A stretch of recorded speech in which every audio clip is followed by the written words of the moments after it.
Keep living the adventure. Axis of Awesome.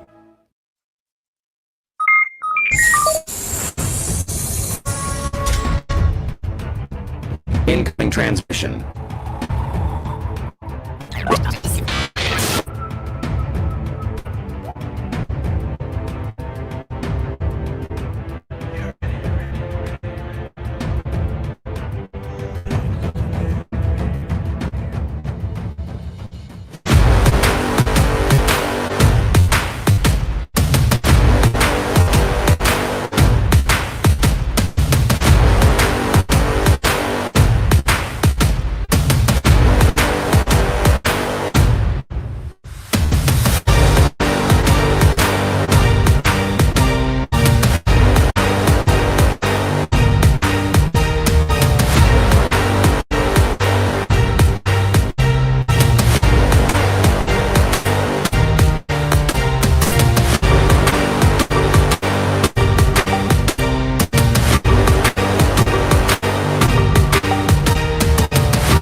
What is up, adventurers? Welcome to another Who's in the Shop.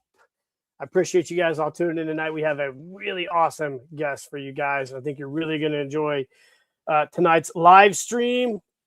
So before we get to tonight's guest, as always, let's do some housekeeping. We got a few things to talk about. First off, I'm going to my brother's house tomorrow. We have the day off, and I'm going to go and start working on the Hunters of the Unknown photo story. I've got part of it shot, but I'm going to shoot another part tomorrow. I'm working on actually 4 photo stories right now. So tomorrow I plan on sneaking off and going to shoot some of that. I hope you guys are working on the Hunters on the Unknown stuff right now. You should be. We have 3 great prizes this year. I think I announced them a week ago. They're going to be great, and you guys hopefully are going to enjoy those, and hopefully you guys jump in there and participate this year, because I don't think you're going to want to miss those prizes. I definitely want to see you guys and your creativity. So you guys are familiar with that Agents of Omega figure. I actually bought the General Brown figure just so I could do the head sculpt, actually cast that G.I. Joe style head from the General Brown guy. It's hard to show you guys on camera, but it came out successfully, talking like I'm Russian. It came out really good. So I'm going to actually paint this guy, and then I'm going to try to flock him. So we'll see how good my painting skills are on a small head figure. So I'll try to share pictures of that on my Facebook page here in the future.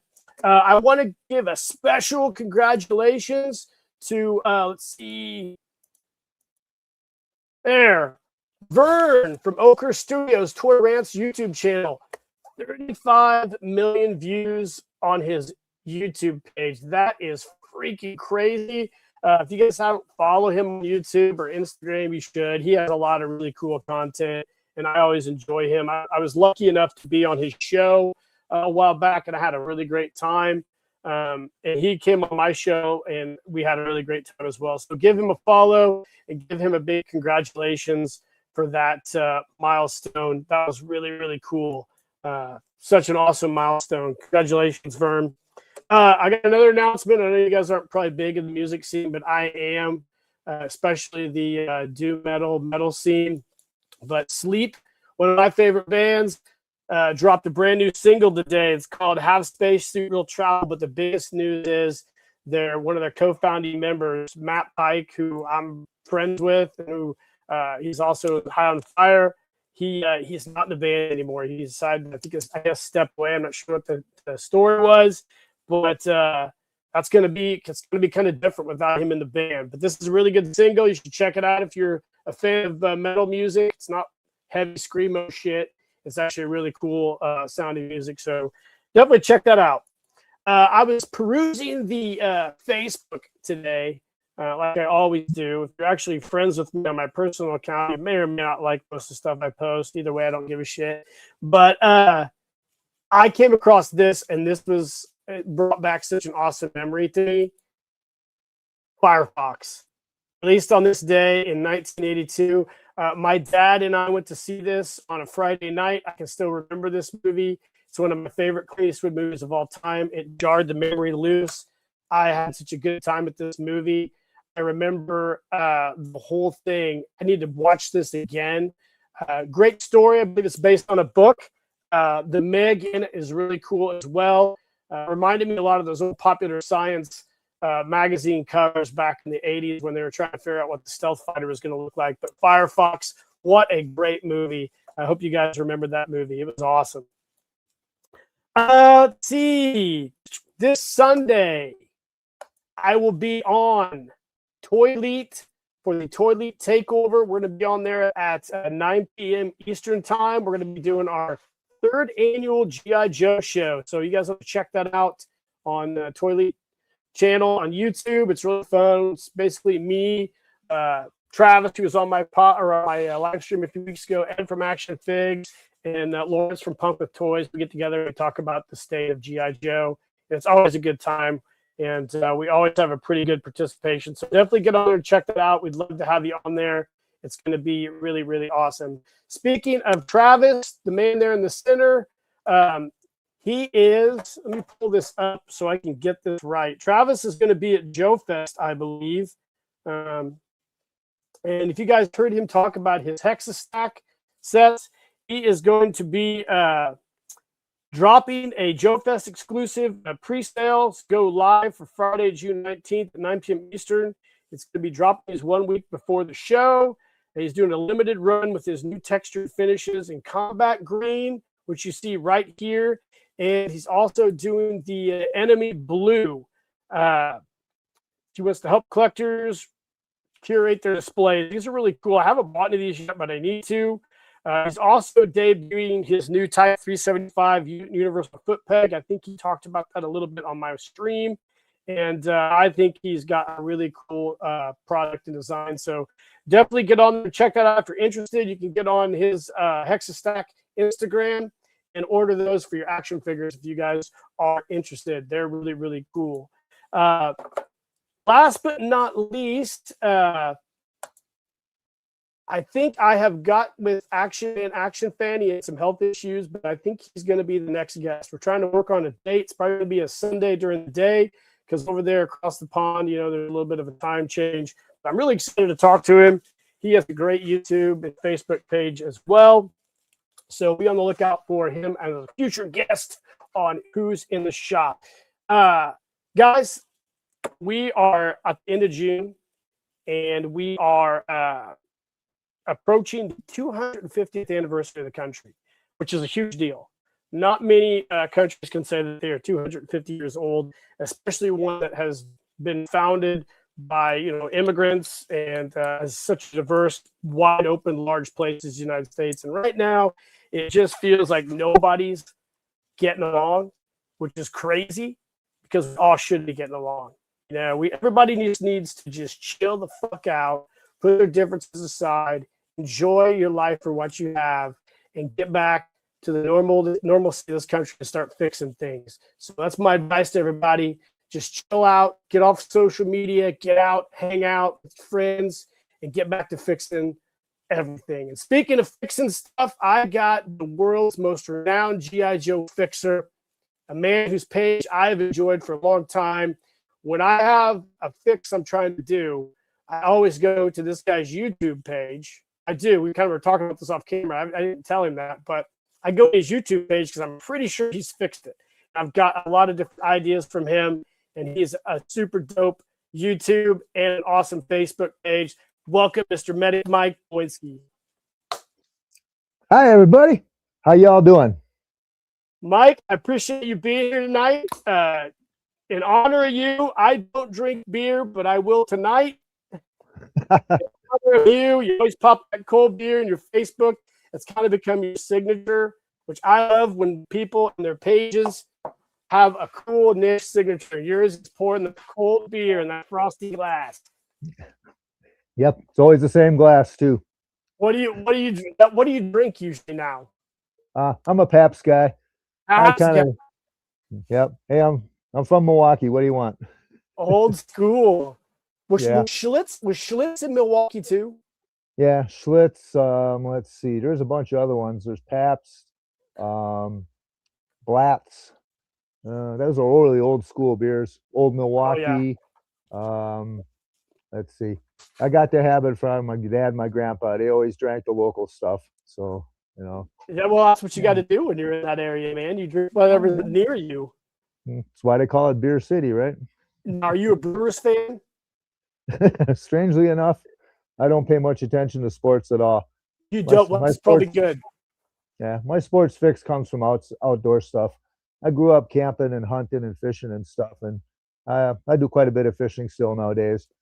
So I do usually if I go out fishing, I'll be out wading in a river, and I'll usually will bring some Joes along to do some photos and stuff like that. I've posted a bunch of that. You've probably seen some of it, Yep. but Yep. yeah, but yeah, that's my passion for sports stuff. Do you It's fly kind of fish? me. No, I haven't fly fished at all. I'm mainly spin and bait casting fishing. Fish smallmouths, walleyes, largemouths, catfish, stuff like that. Go out for some panfish once in a while. I know a lot of people who love fishing. My son wants to. I have a brother who's 2 years younger than you. He's 3 years younger than you, and he fishes and hunts. He's a trapper. He does all that kind of stuff. My son wants to fish so bad, and I'm like, well, we'll go out to Uncle Bart's and we'll fish this summer. So that's kind of what we're gonna do. I think 4th of July weekend. He lives on a lake, so we're gonna go get him Sweet. fishing. Yeah, I just taught him how to shoot a bow. Oh, Uh, cool.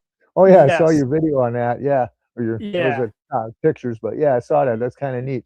Yeah, we started with a slingshot. Had a daisy slingshot we found at his great grandpa's house after he passed. Brand new to the package. We went out to the country and Oh, tried to shoot some glass bottles with that, And then he got this bow like 2 years ago, and he never was even interested in it. But one day we came home. I said we were in the garage. And I said, "Hey, we should get the bow out and shoot it." He's like, "Yeah, let's do it." So I am not a professional bow hunter at all. I don't. I know how to shoot a bow from when I was his age, when my dad taught me. So I kind of remembered how to do most of the fundamentals. He was out there just taking to it, love punching holes and things. So I would prefer him do that than sports as well. So he's not yeah, interested in any kind of sports. He loves to be outdoors camping and all that kind of cool shit. So it's cool that you're doing that too, because sports is a yeah. waste of time and Well, energy. I wouldn't call it a waste of time, but it's real easy to get hooked on it. I mean, I've Yeah. literally seen people in bars get into fights over the Oh yeah. teams. Oh yeah. That's I don't remember what years this was, but this had to be, probably 20, maybe even 25 years ago. I deliberately went into a bar wearing the enemy's jersey just to see Oh what my would happen. God. Oh my God. Yeah, I was out of there pretty quick. Is it football? Football? It was football. So The you're Packers kind were playing. I can't remember the team that I was wearing a jersey for. I of, borrowed it from somebody, but the Packers were playing this team and they were getting close to the Super Bowl. So I was like, yeah, I better leave. that's a wild Seriously, troll. those people got really shitty with me. So I was That's a like, wild troll move, man. Wow. Yeah. There's a lot of people get pretty upset over it. I always laugh at I don't laugh. I got a lot of friends who are they have their kids in travel sports, and like I'm like, "Mhm. damn, you guys go somewhere every weekend. And I'm like, with the price of gas and hotels, I'm like, shit. Oh You guys could yeah, save that, put the money in a fund or something, and probably double it. oh yeah." Gee, the prices on, I mean, concert tickets, Oh yeah. baseball game tickets, any of that stuff. I mean, I pretty Yep. much stick to the old stuff I listened to as a kid because those guys are all at county fairs now. That's how you know when you're old. Your favorite band show up at county fairs. I But always I think you're old when the lead singers of all your favorite bands start looking like old women from well, like Steven Tyler and Steven Kevin Cronin. Tyler, yeah, Steven Tyler, Vince Yeah, Young, or Vince Neil, uh, not Vince Young, Vince Neil, Brett yeah, Michaels. They all look so hilarious. And they yeah, still dress like they're pirates, you know? yeah. Yeah, it's always pretty funny to see that. But hey, it is what it is. Some of them guys are still up on stage. I mean, really, how the hell is Mick Jagger still doing this? I Mick mean, Jagger's like seriously. He's like 80, what 80, is he? 82, I think, something like that. 82, yeah, 82, Yeah, 83. yeah. Yeah, The Rod guy's Stewart. oh yeah, he's in his, oh, he's 80 by now too, I would think. I have a friend I work with, and his best friend used to live out in California. Mhm. He owned a plastics manufacturing company out there. Shockingly, that can't happen in California.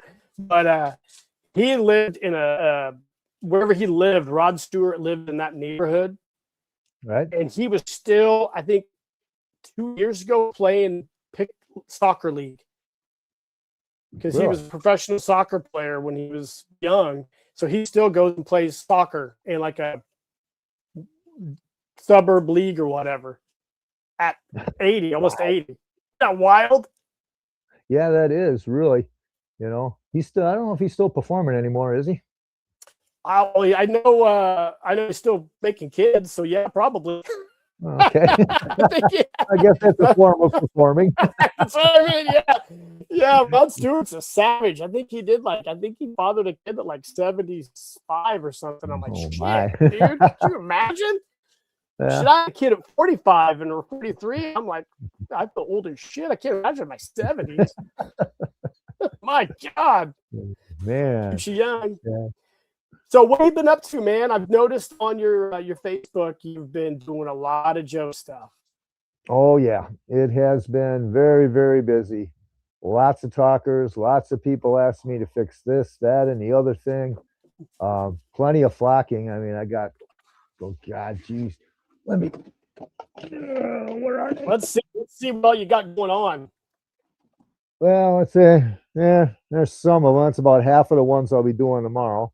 My gosh. Yeah, I just deflocked them and cleaned all the hair off and got them ready to go. And I got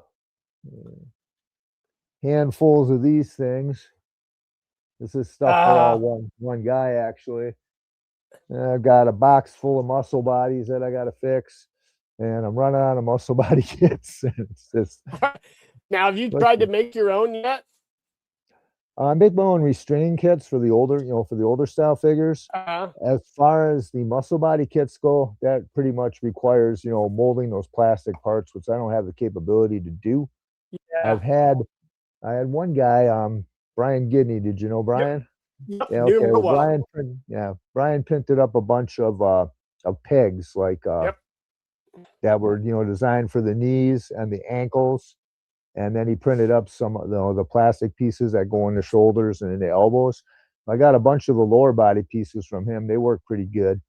And you can also restring those things with elastic too, as long as they ain't a talker. So I've done that a few times before as well when I was out of muscle body kits. You can like you make the holes in the shoulders a little bit bigger so you can fit the hook through there, and then you can string them just like a regular old style Joe. So muscle bodies seem to be the upcoming thing, I remember, 18 years ago, maybe, you could buy a bucket of them for next to nothing. Nobody wanted them. Now they're like gold. Yeah. It's wild when I think about some of those muscle bodies because it was I love the muscle body design. I really like the way it looks. I like the way it looks in a uniform. I think it looks really nice. And they were such a throwaway body. I don't know how many got thrown away before people figured out how to fix them correctly, before the advent of 3D printers and being able to do like the lowers, can you imagine how many of those got thrown away? Oh, more than I even want to think about. And I'm not really a fan of those things either. They kind of popped in right at the end, and I was getting too old for that stuff and started looking at girls. So, and I was kind of like, well, it looks like G.I. Joe's down to tubes anyway, so I might as well go here. Yeah, I've said this before on my live streams. I wish somebody would take that muscle body design and kind of modify it to where the elbows and the knees are a little more articulated. And then I think the torso and the legs, I think they look great. I think, like I said, I think it's a really aesthetically pleasing figure. It's just that the articulation kind of sucks on them. But yeah, that's a fact. I don't argue that. It's like they don't pose as well, I guess, is what I would say. But the thing that bummed me out the most about them is that the upper shoulder doesn't swivel. Right. And I was like, how do you, he's got to be like this, to hold a gun and stuff and look like he's actually shooting.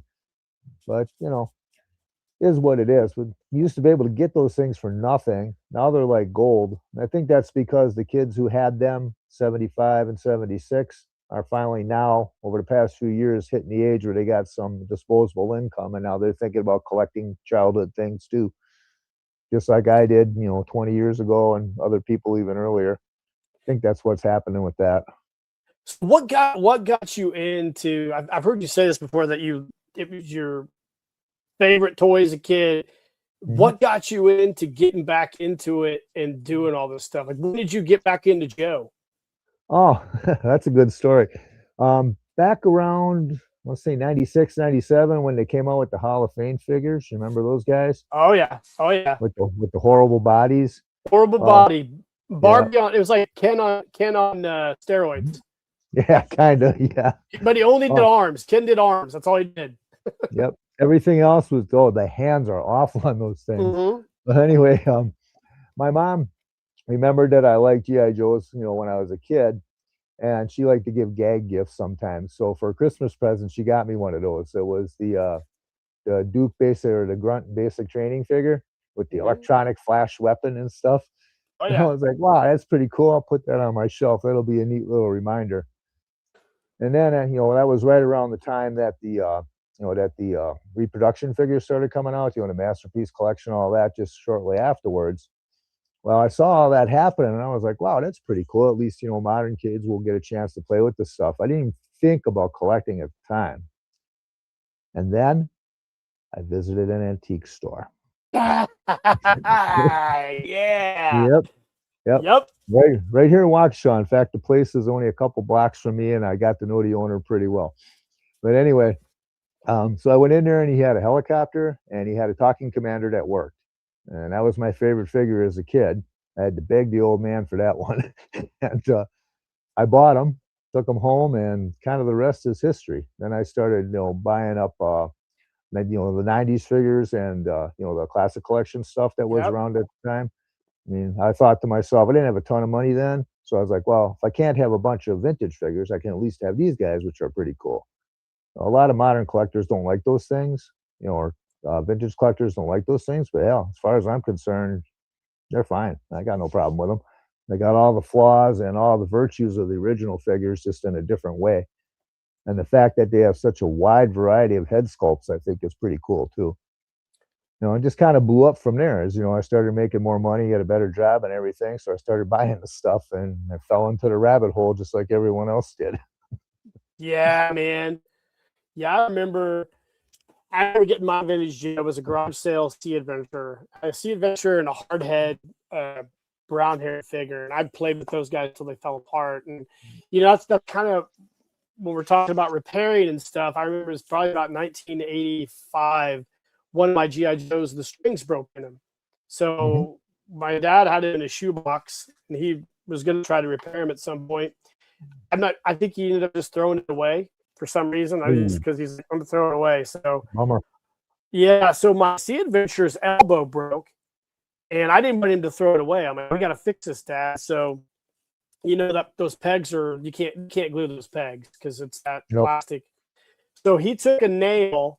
He has an old anvil. He has like 100-pound anvil. He took a nail. He hammered it out. Took a file, shaped it, and then he put epoxy in the socket and glued it, and then put a new rivet in there for me. He had one Sweet. range of motion, but I mean that was 80. That was back then, and that was before Cotswold replacement or anything. And then I played with him even after that. He was missing all of his flocking, so that got me really into like how to repair stuff. And I tell you, Mike, I did my first mold in 1988. I think I took some plaster of Paris, Hmm. and I took a GI Joe foot, had a foot that was broken, and I took the foot and I put it in plaster. I made a 2-part mold, and Right. then I used Bondo body filler to make the foot. Wow. How well did So that work out? it worked out great, actually. I put it in there. I heated up the Bondo so it was a little more, to adjust the Right. viscosity. Yeah. Poured it in there, then pushed it together. Then I took it out, and then I sanded it down and drilled a hole, and I made a new foot for my GI Joe. Sweet. Now that's some thinking outside of the box, especially for back then, because nobody was thinking about repairing those things back then. My No, God. man. Yeah. And after that, I became addicted to trying to repair stuff and finding things to repair, but it was always hard. And like you, same as you, I discovered other interests and shit. And then I just moved on. And then after I got out of college and had some income, I got right back into G.I. Joe. And I'm with Yeah. you. I bought all the classic collection stuff. I got into other manufacturers. But then I came back to Adventure Team because Adventure Yeah. Team's always been my favorite Joe. And that was yours, right? That was your guys? Oh yeah. Oh yeah, most definitely. Said I was born in 64 and I got my first Joe in 71. That's kind of funny too because um previously one of my neighbors, I used to live next to this trailer court, right? And there was a bunch of kids in the trailer court we played with. And one of them had a whole bunch of Johnny West figures and stuff, the Marks ones. And that's what I wanted because my friend had them. I got Jay West for Christmas in 1970. And he turned out to be really freaking lame. And I was like, oh, this guy ain't all that cool. What did I want this for? You know? And I remember I was looking in the Sears catalog for Christmas the next year. And that's when I saw the G.I. Joe stuff. And I was like, yep, yeah, I want that one. You know what really triggered me on it? The What's fact that he that? had the uniforms and stuff that you could take off. Yeah, isn't that awesome? Yeah, because the Johnny West figures and those things that's molded on them, you could put accessories on over them, but you couldn't take their clothes off and change it in different uniforms. So I was Yeah. like, yep, and that's kind of history was made right there too. Yeah, it's funny. I've told this story before. Like a few years ago, for Christmas, I bought my son a classified figure. I got him Recondo because I think Recondo was kind of cool, and he's Mhm. always played with big GI Joes. His first GI Joe was the Guyper Man muscle body that Cotswold had. Okay, yeah, I Because remember those. it's durable. Yeah, it's durable, and he liked to just throw it around and do a lot of shit. I'm like, yeah, this thing will work. So he played with that forever, and he still has it, I think, somewhere. It might be out in the backyard. I mean, it might be on the backyard right now. He got his Joe strung across the backyard. But there's an eagle eye action man out there. If anyone wants to come over to my house, you'll be able to find it out in the backyard. My, So yeah, I just let him roll. But he got that GI Joe. He opened it and he looked at it and he goes, "Dad," he goes, "what is this?" I said, "Well, it's a GI Joe." He goes, "How am I supposed to take his clothes off?" Because you can't change the clothes on him. Like he only knows GI Joe, or like you get several different outfits, and you can. yep, And that's this. I think to me, that's always going to be the superior thing about that era of GI Joe is that you can make your GI Joe anything you want him to be. You know, and I love that about it. yep, pretty much. That's what I told my stepson about it too. Back in that was a while ago too. Wow. But anyway, I had a bunch of this stuff with the classic collection. I didn't have a lot of vintage stuff at the time. He always wanted to play with it, so I was like, okay, I'll give him some of the figures to play with, right? So I gave him a few of them, and he came to me a while later and he said, "How do I play with this?" And I'm like, "You Oh, can be whatever wow. you want him to be. I mean, you got a fireman's outfit, you got a combat outfit, you got this outfit, that outfit. You can be whatever you want him to be." So what problem was, I think, lack of imagination and kids, who are growing up nowadays. They're so used to video games and Yep. TV and everything else that imagination ain't all there like it should be in a kid. And Right. you want to say he was like maybe 8 or 9 at the time. So it's kind of like, I don't know what else to tell you. Just pretend he's whatever you want him to be or what you want to be, and run with Yep. it. So it's kind of a Yeah, that's shame that that weird. happens nowadays, but it's good to see that your kid is into that sort of thing in that manner, though, too. You don't see a whole lot of that nowadays. I don't know what you No, did you right don't. raising them, but you did it.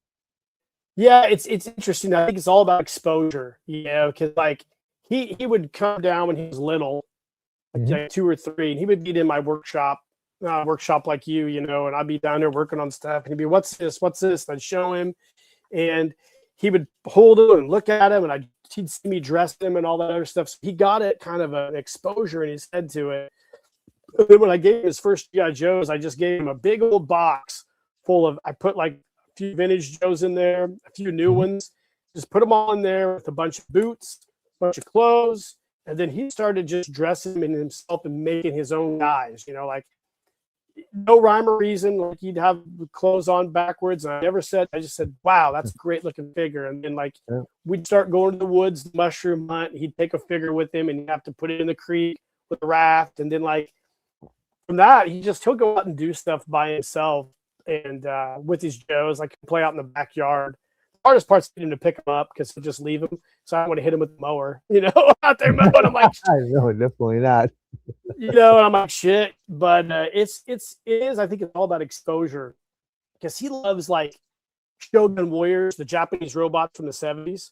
Oh, okay. That's probably his favorite toy. And they're huge. They're 24 inches tall. They're durable. They do a lot of crazy they shoot stuff. But he's been around those since he was probably 2. Loves them. Just loves them. So have you introduced them to Voltron and Transor Z yet? Absolutely. Well, yeah, we got Transor Z, who's actually Mazinger Z in Japan, but he's got a Mazinger Z, a big, huge one, shoots all the missiles and all the other shit. Cool. Yeah. And it is interesting though that you mentioned it because of the kids. He has friends that come over and they ignore all of his toys. They have no need for them because they're tablet kids.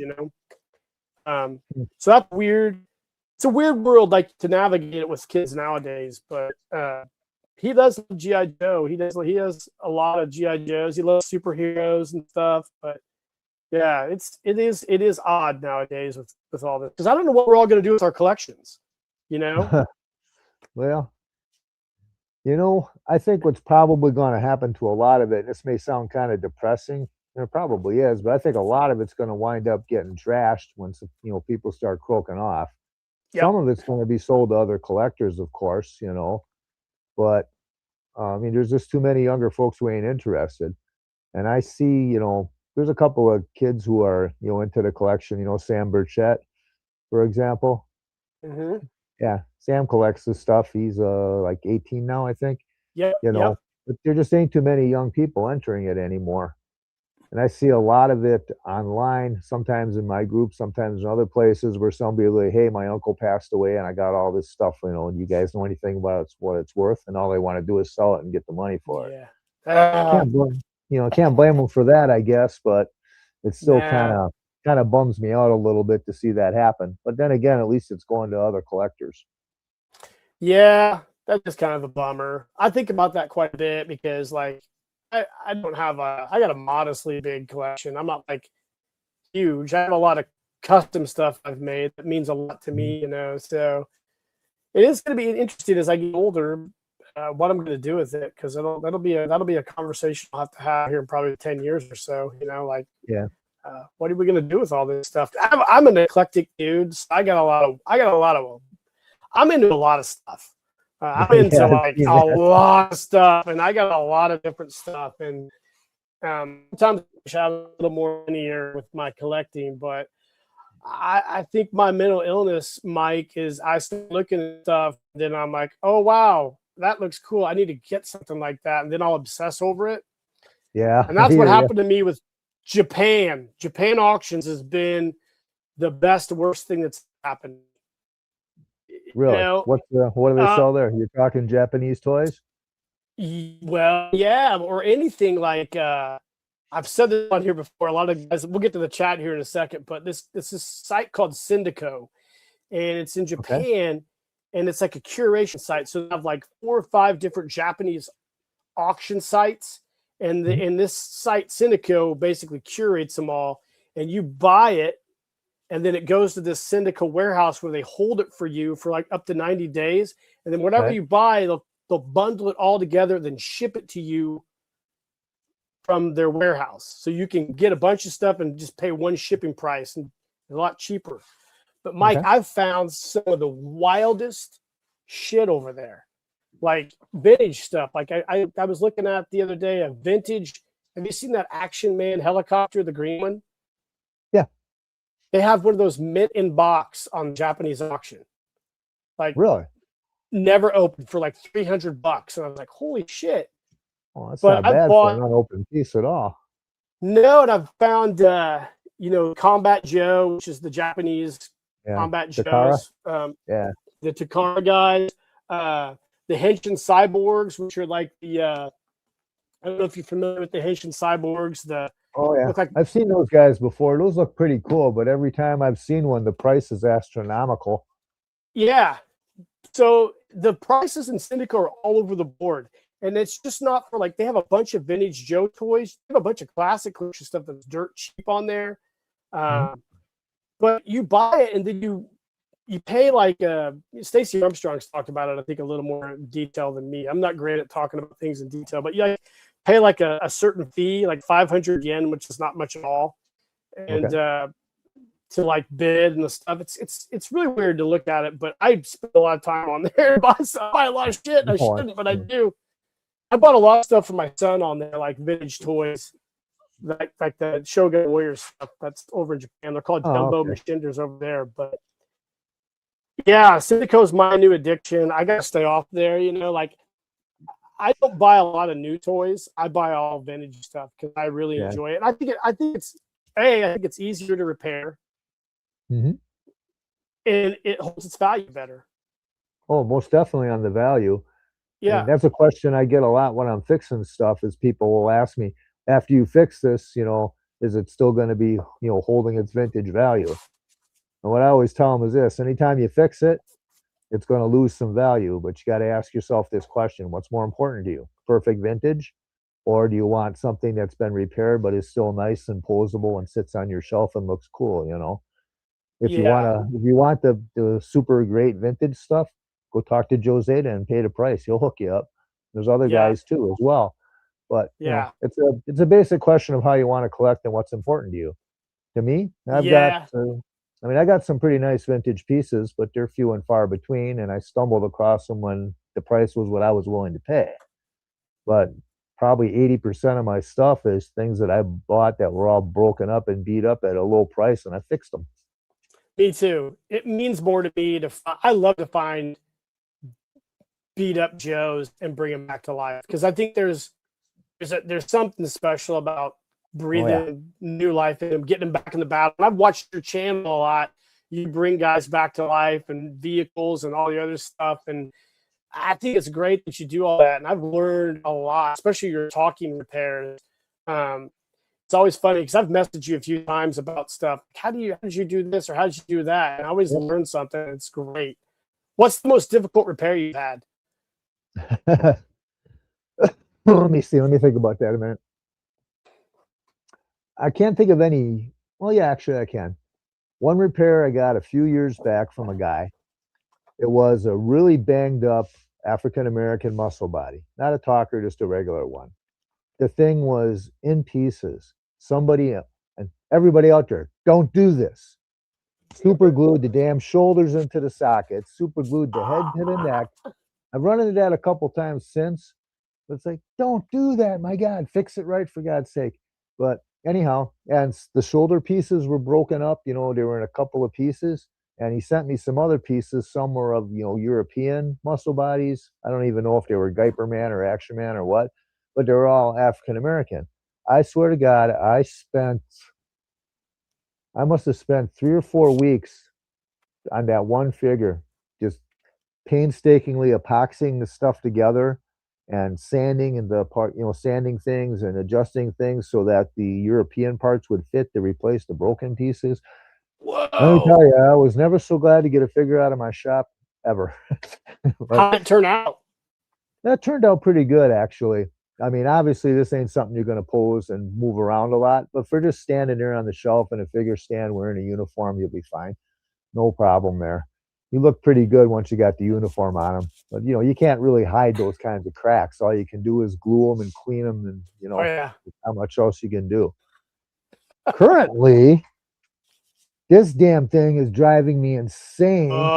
Those are hard, man. I've taken one of those apart. Those are Well, hard. I've done, let's see, I've done a couple of my own, and I've done maybe 10 or 12 for other people. And I've never really had any problem with them. Once I figured out how they work, it ain't too hard to fix.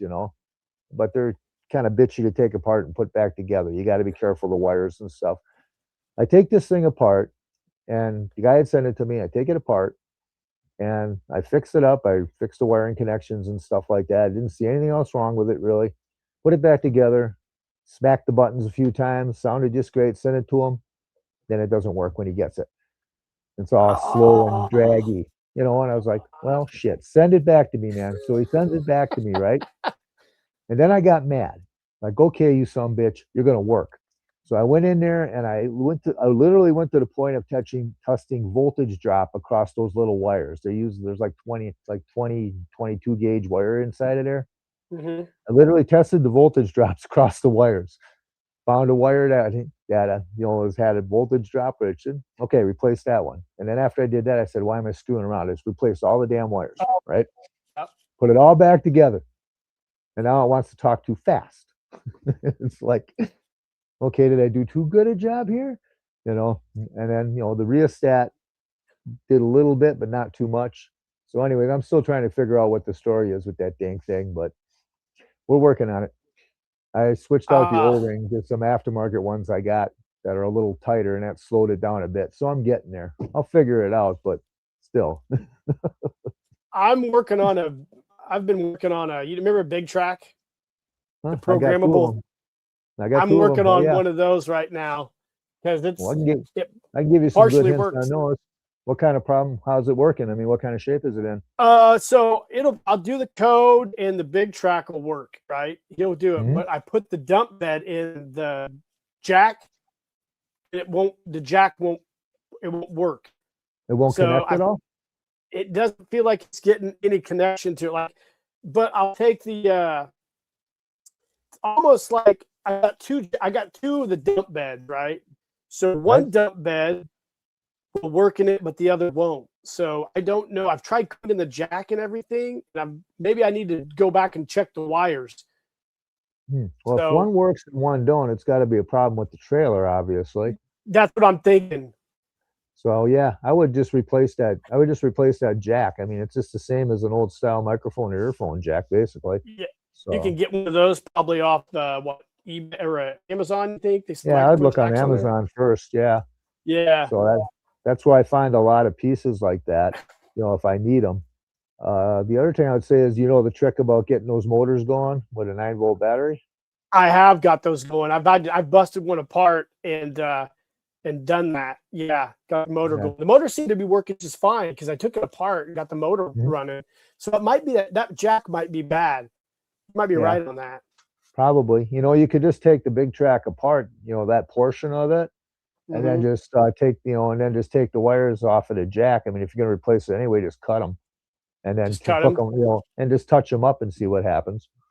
You could do it I that should way do that. too.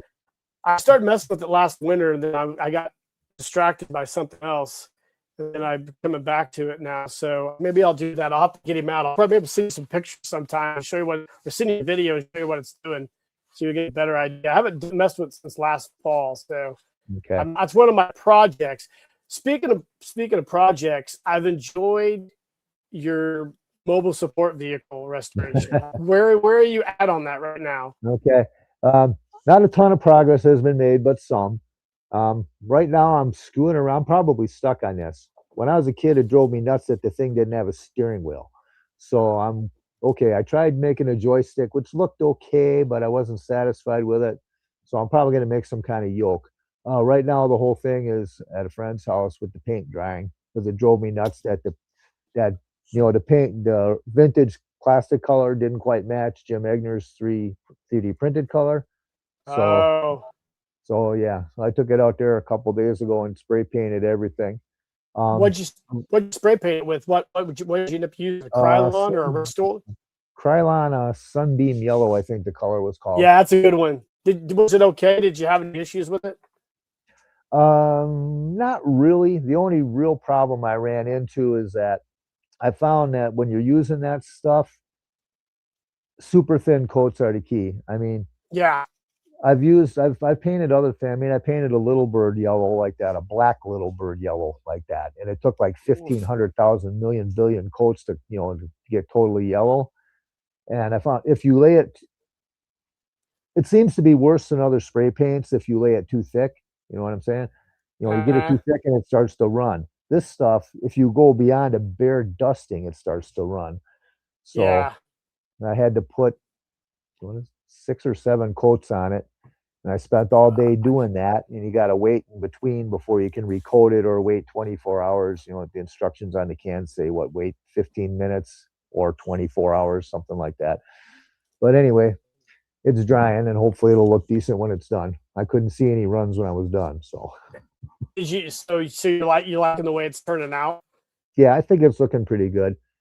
That kind of stuff is, I don't know, I find that fairly easy, but the thing that I always get stuck on is, okay, this is cool, and so is this, and so is that. So which one am I going to do? And Yeah. I can sit there for a week going like this. Jesus Christ, I want to be cool, but which way? You know?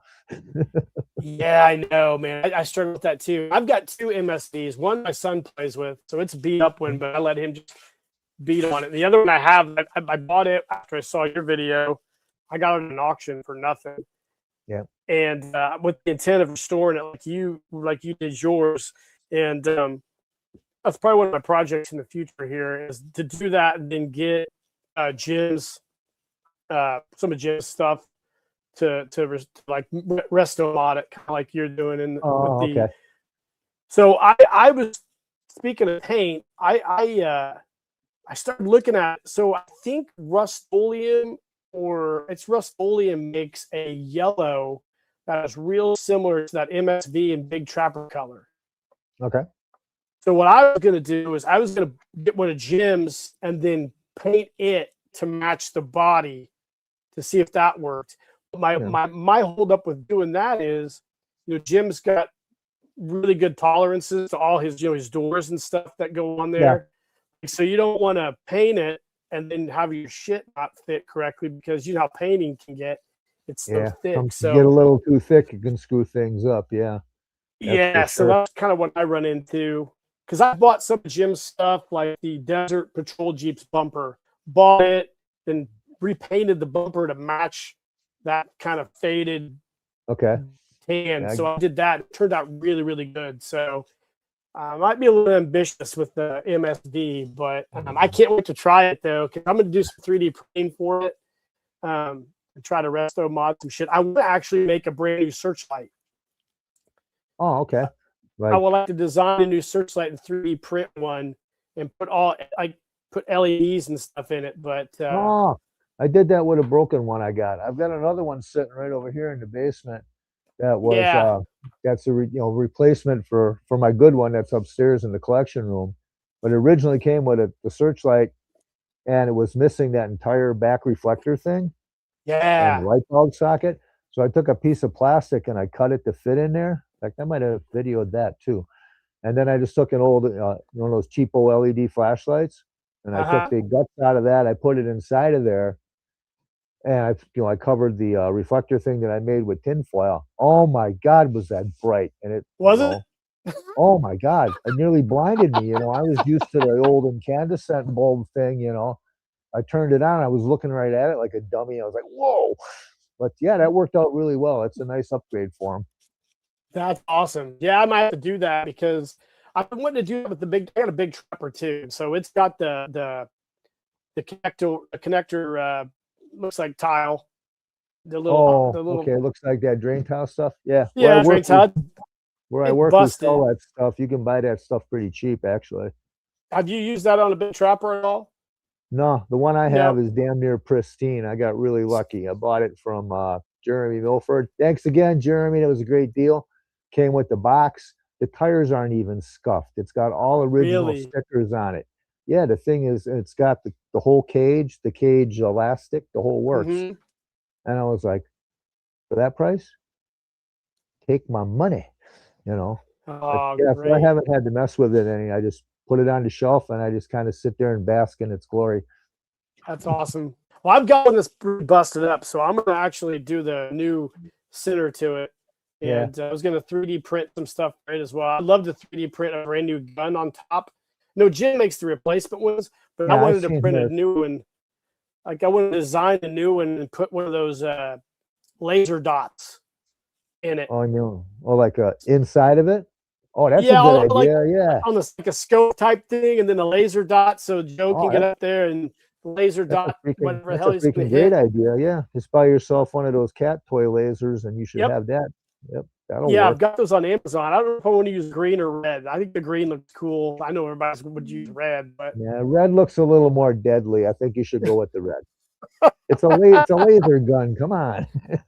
now have you used? I'll tell you a paint that I really enjoy using right now. I love vinyl dye. Have you tried vinyl dye on anything?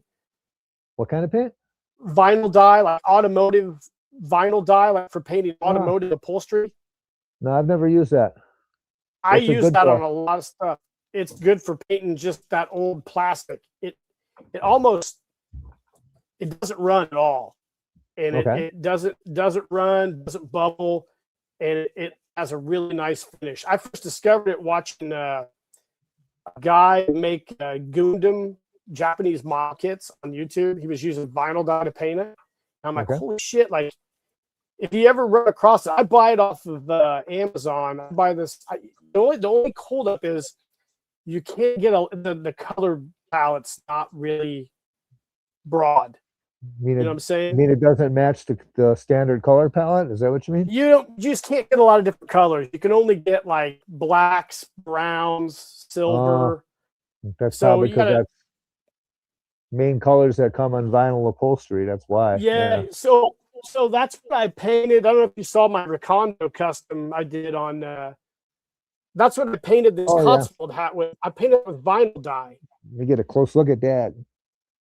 Oh shit, that looks really good.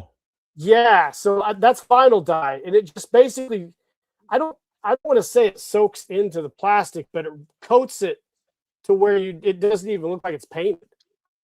What do you got to do to So prep the surface?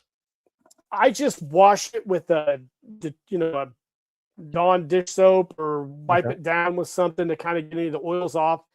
But the only thing is there's certain plastics that I haven't had good luck, like that what's it called, nylon. That nylon style plastic. It doesn't bond to Okay, that real well. you mean like Joe pegs, or the Yeah, body peg? yeah, Yeah, yeah. those are made out of nylon. They don't take paint very well at all. They don't take paint at all. No. But I can paint. Like rubber with Mhm. this, and it's perfect. You're not gonna. Ooh. You're not getting any. It's not sticky. I mean, it just bonds. I Oh, took okay. those Buzz Lightyear figures. Oh, I don't know, 2 or 3 years ago, and I made one of those Venture People customs out of it, and I painted that whole body with Mhm. vinyl dye, and it looked awesome. So Really? Yeah, you'll that's have to cool. look it up. You might be able to walk into your little auto parts store and get it for Okay. and try it on something and see what you Yeah. think. I enjoy using it. How do you think it would work on PVC painted heads? What I run into a lot of times when I'm repainting, 60s style painted heads, it's like the hard ones don't have any problem taking the paint. However, on the 69 heads, where they're kind of gummy when they're the same Yeah. plastic mix as the Adventure Team, I use this stuff, for painting them. Yeah. And it works pretty well on just about everything, but on those heads, it tends to stay tacky for a very long time. And you can't really, and it depends on the head too. I think what it has to do with is the plasticizer still coming out of the head that mess up the Mm. paint. Do you think that stuff would maybe work better on something like that? I think it might, and if you're gonna get it, you get a can and then spray it on a board, and then get yourself a Mhm. brush and brush a small spot to see what happens. Yeah. Not having tried it on a head myself because I usually just when I do my heads, I just use I flock almost all mine, but my hard heads and stuff, I haven't really ever repainted any of my vintage old Joes at all. I Okay. just kind of leave them. But I wonder if that would work on that. I think I'm going to try that because it's been not every head, but it's been a consistent problem that pops up every so often, and it's like, dang it, got to solve Yeah, this. So, try it. I know, like, I use a brand called VHT. There's other ones. Duplo makes a good one. I think Krylon and Rust-Oleum might have vinyl dyes, but okay. I get stuff off Amazon, and I've had really good luck with it. In fact, I'm getting ready to do I actually did an old Joe footlocker, the old plastic ones, the late issue 70s. I got some Right. silver, and I made like a reproduction of that Super Joe footlocker and used one of the Okay. art lab. And the vinyl, I used vinyl dye on that silver. Turned out amazing. Oh, cool. Well, I got one of those sitting around right here. It's that box that Jeremy Milford sent me all that stuff in a while back. I saw. Did you do a video of that? I think you did a video of that. Oh yeah, I did a video on it. Yeah, Yeah, that was a yeah. pretty cool treasure trove. But yeah, We I got better. the plastic locker that came with that. Yeah, that's great. Let's jump in the chat here real quick. We've been going a while, but we'll jump in the chat. We got Same Time Toys here. Murray Corrigan's here. We'll get through all these. Mudhorde Station. Edmund Mundog. Great and powerful Sydney. Or I'm sorry, yeah, no, Sig 20. Max Sog Adventures is here. We've Yeah, got looks Rick like everybody's Bradshaw. here. Yeah. Andy. Adam LeMay's jumping in tonight. Ed from Action Figs. Ed Kozak. Oh, look at who's this. Jim Egner's on here tonight. Woo! Hey, Jim.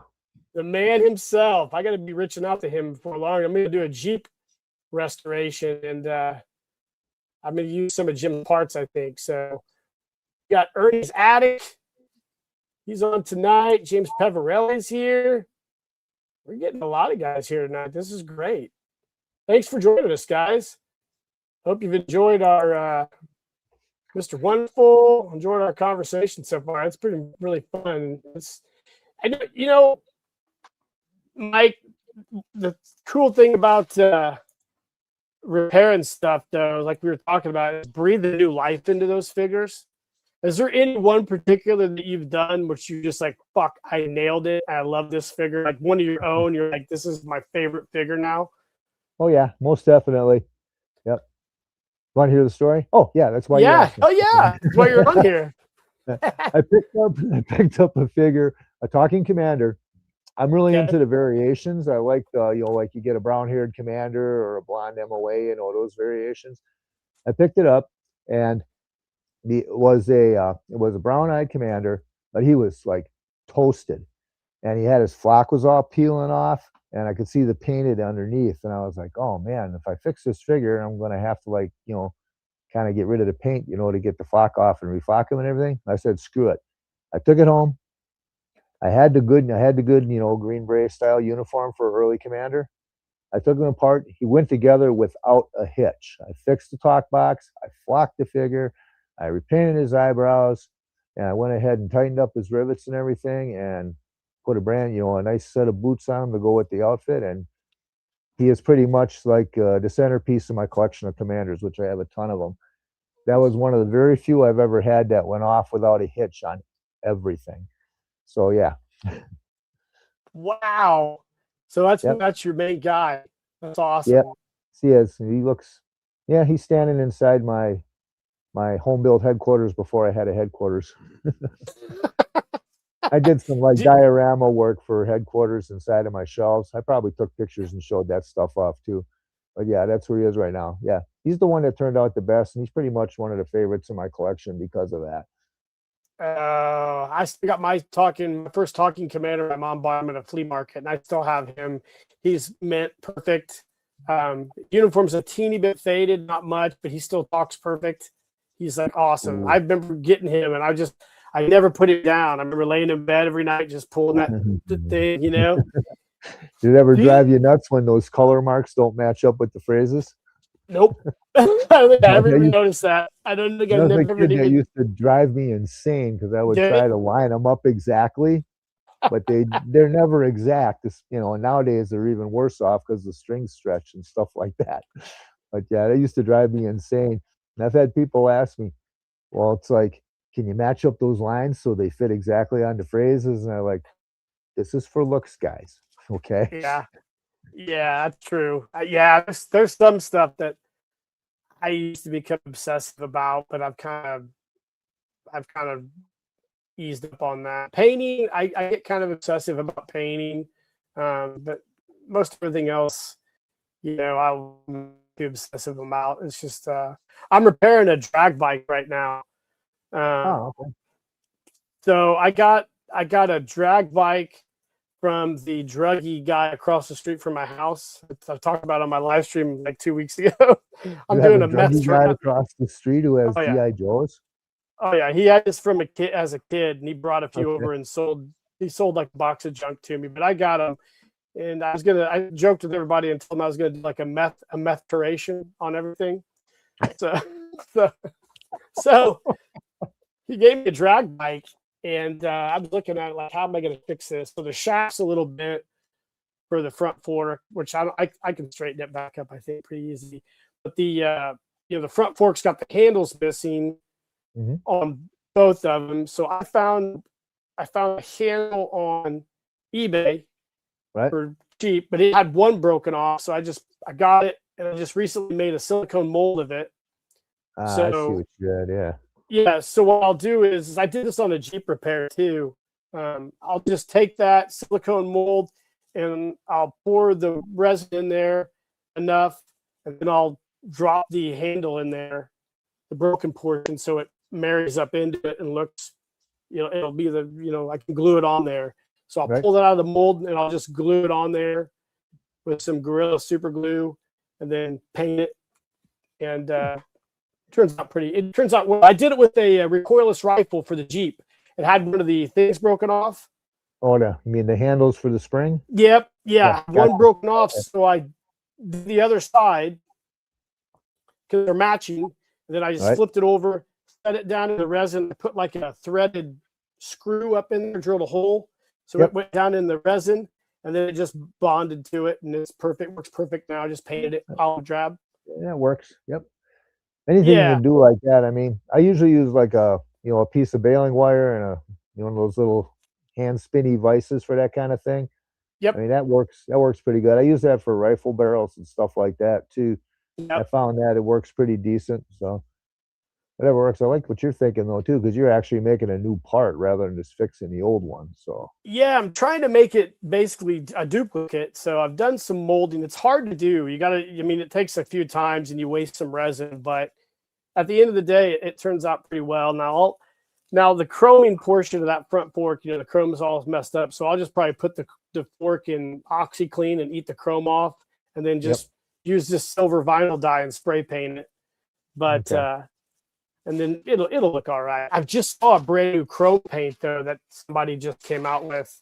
I got on Instagram, sent it to me, and it looks. I'll Looks have to good. send you a link to it. Yeah, Yeah. it looks like Do it that, could please. be. 'Cause for Bullet Man, that's kind of a thing too. With all the chrome peels off his arms, any of that kind of stuff. Yeah, As I understand it, chroming those pieces like that at home is pretty intensive, and you got to deal with poisonous chemicals and stuff. So that's not something I was yeah. I'm willing to not. jump into that way. And I'm not. most of the chrome pens and stuff too, they give you like it looks good, but they give you like a satin finish instead of a shiny one. So Yeah, it's. I don't. I was just talking with Andy and Indy about that the other day. I chrome pinned one of those Star Team guys, his whole body, oh, okay, and yeah, it turned out okay, but I kind of, in hindsight, I wish I just would have sprayed him with the silver vinyl dye to give him kind of a just different look. just been done. But Yeah, it is what it is. But I'm always looking for new ways. I just love repairing stuff. You know, I it, hear you. it's Always just looking for ways exciting. to improve things too, or do things better. I spend more than a little bit of time looking at stuff and thinking like, what would make this easier or make a better repair, especially with talkers. So Yeah. How many yeah, talkers do you think you repaired? since I started doing it, oh Yeah. God, that's a very good question. You know what? I've had other people ask me similar questions, and I wish the hell I was keeping track from day one, but I didn't. I would say that I've probably repaired upwards of four, maybe 500, somewhere in that Holy neighborhood. shit, dude. Yeah. Well, Whoa. it comes down to like most of the time, for some reason, I don't know why this is, but for some reason, most of the time when somebody wants talkers repaired, they give me a whole bunch. Remember, I was telling you I did like what 7 or 8 of them today, and I held up a couple of them earlier. Yeah, Yeah. that's all from one guy. Jeez, I really? got this big old box sitting over here where the guy sent me a bunch of muscle bodies, and there was 4 or 5 talkers in there, and I've got another half a dozen in line right now. So yeah, I've done a lot of them. Are all the talker boxes basically almost the same from 65 Yeah, on to 70? yeah. I can show you some of the differences here. I did some of this in my video. This one here is a talking marine box. Let me get up in Okay. front of it. Okay. Most of the earlier ones will have this wide plastic cover on here, Oh yeah, yeah, yeah. and they'll have like either flesh toned or green plastic comprising the parts for the most part, sometimes black as well. When you get to the mechanisms are exactly the same, but when you get to the later ones, this is a talking commander, a pretty late issue. I mean, Yeah, that's look at really this. different. Yeah, it's the exact same mechanism. I mean, there are some little differences, like they use this. This ain't the original cover. I had to replace it, but they use this plastic strip cover, and I'm sure all of this was done to save money. If pink plastic was cheaper that week, I'm sure they just bought pink plastic. What's really kind of neat about it is that these weird mixtures of color, they're just kind of like it's just kind of cool. So yeah. So if you're dealing with, black and flesh tone and green, and it's got that wide cover, it's usually an earlier box, early adventure team or military years. There's other telltales as well, but that's how you can at a quick glance. And I also Yeah, have and the people later, ask me, how can you tell what talker it is by looking at it? Sorry, you can't. You got to make them say yeah. something first. The only exception to that is there are some later issue commanders that'll have that stamped on the tape, but that's the only ones I've ever seen like that. Wow. So did the late commanders, they had the different phrases, right? We had the it's time for the kung fu grip, right? Yeah, that's the muscle body phrases. Right. Did the muscle body man of action, did it have a different talk, did it have different phrases, or did it still use the old action soldier phrases? No. The muscle bodies all use the same kind of Cub Scout Okay. sounding phrases. Okay. I don't know how we Okay. went from man the machine gun to that's teamwork, but we did. But anyway, well, he sounds like a damn Cub Scout leader. But anyway, um, the the last issues of the old talking commander boxes and the action soldier boxes, you'll find them in early muscle bodies as Hasbro used up what they had left over, just like they always did for other things. Like the sled for the search for the abominable snowman. It's the same as the deep freeze sled, except for, Yeah. yeah, they did that constantly, using up pieces like that when they were, to get rid of them.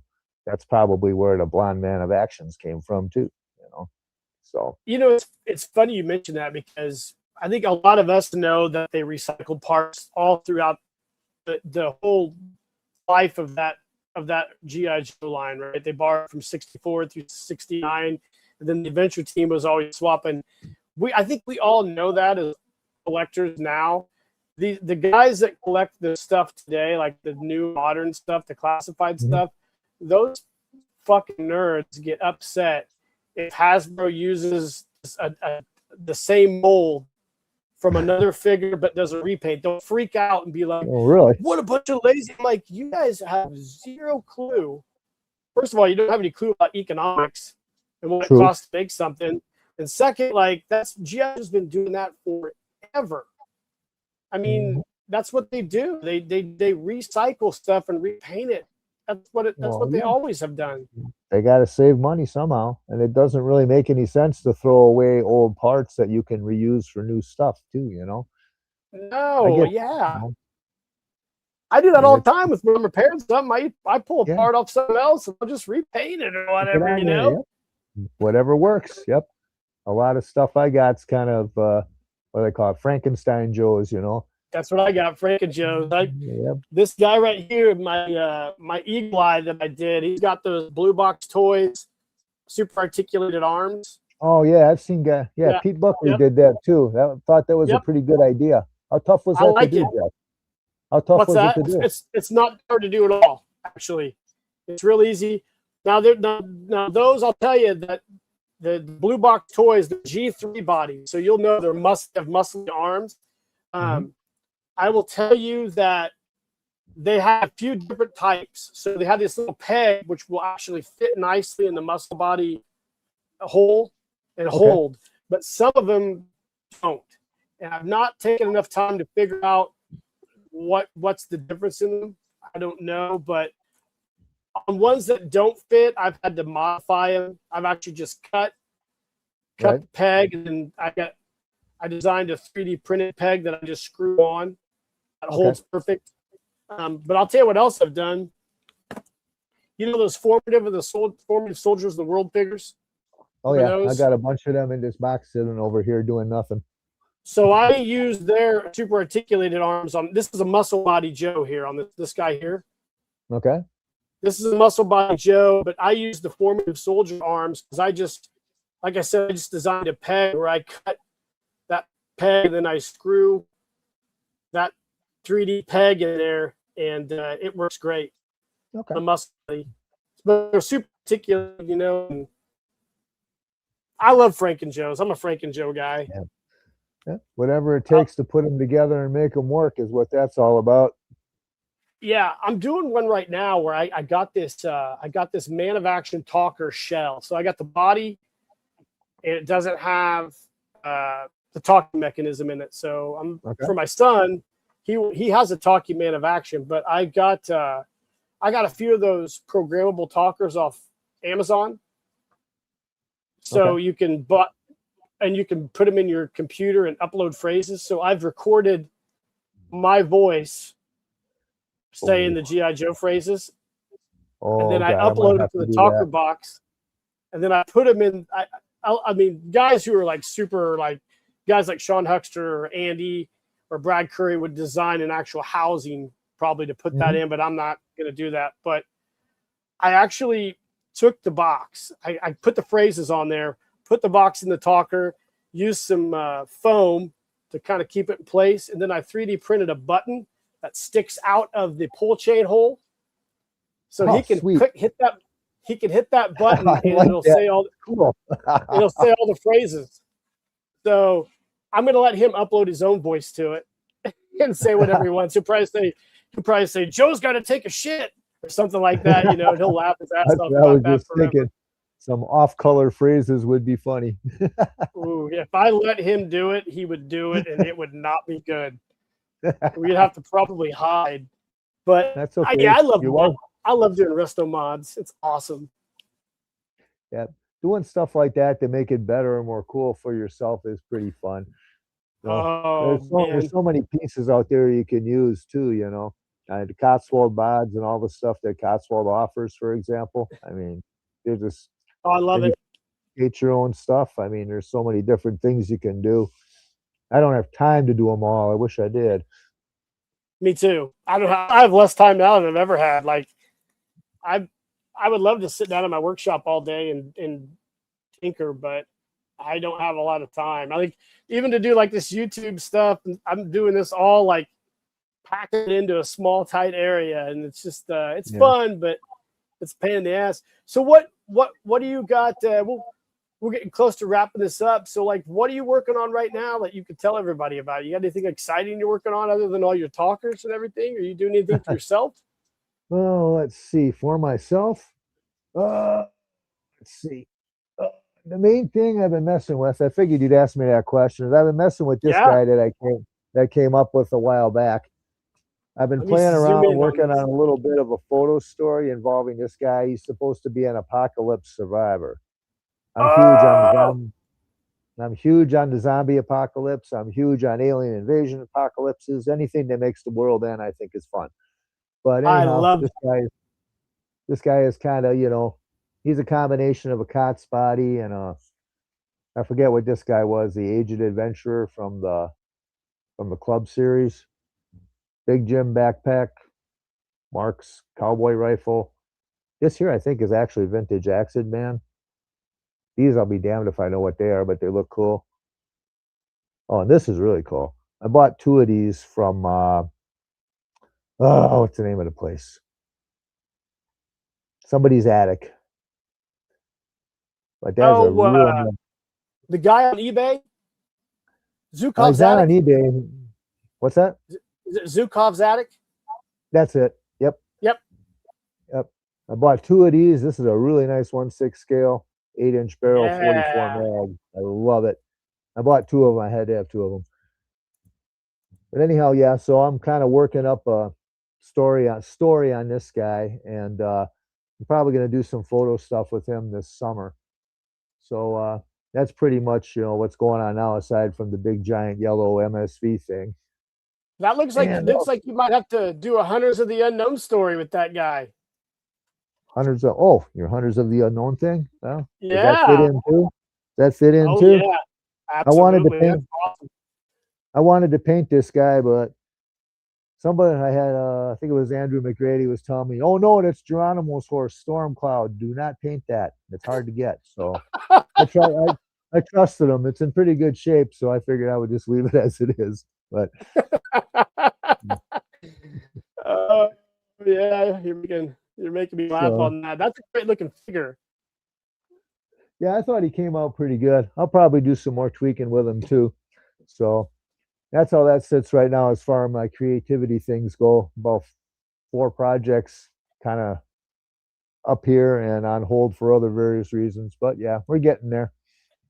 That Have was you kind made of my any deal? plan this year for the channel, was to concentrate more on projects, but I had so much other stuff come in that I haven't been able to fulfill that one yet. Yeah, I know how that goes. I'm experiencing that right now too. But have you made any monsters? I know you've done the werewolves, but have you made anything else? Like, No, actually I haven't. Oh, you're talking, yeah, I got one of those guys sitting back there too. I love the wolf Uh, man. Those are so cool, man. yeah, I thought they turned really good. I did those for Jeremy Milford at Pawtucket Yep. Platoon, and he was like, he asked me to do that, and I was like, okay, now I got to take the figure apart. I got to figure out how to hold each piece in the flock unit and all of that. But yeah, I'm really pleased with the way they turned out. So I'm going to take that one there and probably get some ripped up clothes for him and put it on there and make them look cool. And Jeremy wants me to do a couple more too, so I'll be doing that in the very near future as well. You are just a man of many talents and busy as shit, dude. I love it. Well, I thanks. I absolutely. appreciate that. I do my best at what I'm doing. Oh, you do a great job. I've learned a lot from your channel. Like I told you, I think when I start repairing something, I always go to your channel and I look to see if you've done it before. And if you haven't, I've reached out to you a few times on things, Yep. and I've learned a lot from watching you repair stuff. I've changed the way I've done some stuff too, and it's really fun to see your passion. And obviously, I think we're all lucky to see your talent. You put it on YouTube for everybody because, repairing Joes is not easy. It can be stressful. It's fun though, but I always tell everybody like just like with flocking, like just learn how to do it yourself and do it because it's like building a lightsaber. Once Yeah. you build your own lightsaber, you're a Jedi and build your own flocking Right. box, repair your Joes. That's why I put the stuff out there, the information out there. I mean, for me, it's not about making a bunch of money. It's about getting as many of these guys fixed up and back out. Like I said, that's why I call it back on duty. So, I will do a lot of things. I have people message me sometimes too about that. Hey, can you walk me through this? Yeah, sure, no problem. I'm kind of a show off about it too. I like to show off that I know how to do shit. You do know how to do a lot of shit. You're you can just tell by watching your videos. You're like this. I'm like this fucking dude knows exactly what he's doing. He's got all the tools. You got all the tools lined out on your desk. Uh, When I first started watching your videos, I'm like, this guy makes shit. This guy fixes shit. This guy knows how to do stuff. This is like wild. It's like watching like a PBS show oh, for really? GI Joe. Yeah, it's what it's like. It's like, I kind of and you're like like, that oh, comparison. Thank you.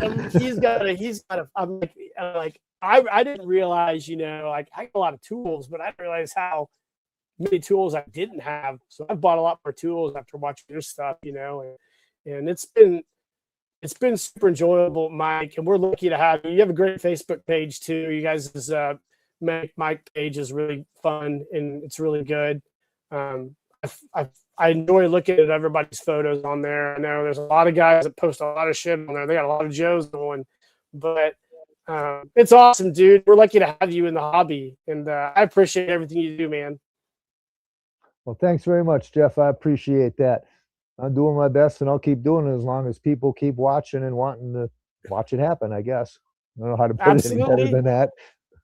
I mean, I'm having a blast Absolutely. doing it, so, and I couldn't do it without the people that watch, you know? Oh yeah, I think everybody knows who you are, and everybody loves everything that you do. So I know you're like you're kind of like our Yoda for repairs, you know, or Master Yoda for repairs. But we'll have to come back. I'll have to back when you get your MSV all done. We'll have to have you back on, and you can show us how everything works, and we can do a tour of that. So Cool. Most definitely. I will be happy to do it again. I've enjoyed this very much, Jeff. Thank you. hey, Mike, thanks a lot. Hang around backstage, and I'll wrap this up, buddy. I appreciate it. You betcha. Thanks, bud. Anytime, Jeff. You have a great night. Thank you. But guys, that was a lot of fun. If you guys forgot to ask Mike before he left, but you can follow him on his YouTube page, Medic Mike. He also has his Facebook page as well. I think most of you guys know him and how awesome and amazing he is and all the cool shit that he does. Like, he's a plethora of knowledge, and we're lucky to have him on there. And I can't wait to see what he's got going on in the future. Guys, it's been a great night. We've had a lot of fun. I hope you guys stick around for Sunday's show with Toilet Takeover. We'll be doing the Joe show. It's at 9 Eastern. Should be really fun. And can't wait to do that as well. I will not be drinking beer that night. This is my one beer in honor of Mike. So I wish I could have had a cigar, but I can't smoke in the basement. So anyways, guys, hope you're doing great out there. Enjoy the weekend. I got some cool videos next week. Admiral Shaku from Chuck Chernaka. I'm going to review that figure. It's super awesome. And other than that, remember what I said. Just be cool to everybody. Remember, PSYOP season takes no day off. And in the meantime, guys, keep living the adventure. And let me find the ending video. Keep living the adventure. And cheers.